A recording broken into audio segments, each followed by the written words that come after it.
Being a sole proprietor may affect your market credibility if you're not under a separate trade name and a separate legal entity.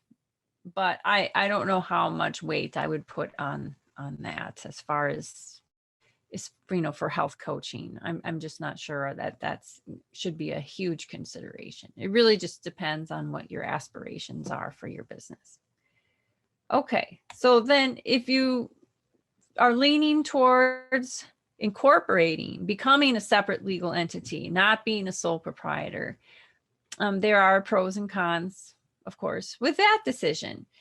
So one of the pros is presumed more market credibility, but again, that's really in the eye of the beholder. Who are you trying to impress or get the attention of? The biggest, I think, bonus of becoming a separate legal entity is that you are not personally liable for the debts or lawsuits against the company. If something happens, you have a buffer between you and the company and your personal assets, like your house, your car, any other assets that you might have, your personal savings accounts, all that stuff continues to stay and be shielded from potential lawsuits or debts that your business might incur. And if you're looking for financing from banks or other investors, being a separate legal entity is going to give you that ability to seek that kind of financing.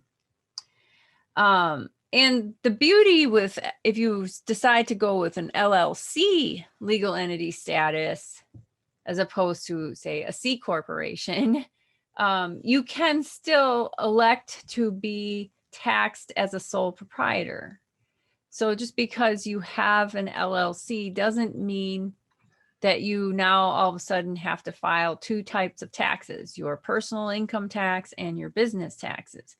You can elect as an LLC to be taxed, what they call a pass-through entity, be taxed at the individual level. So you don't have to pay taxes twice. That's the biggest drawback of having a separate legal entity, is the fear of any income that you make could be taxed twice. It could be taxed at the corporate level and then also at your personal income level.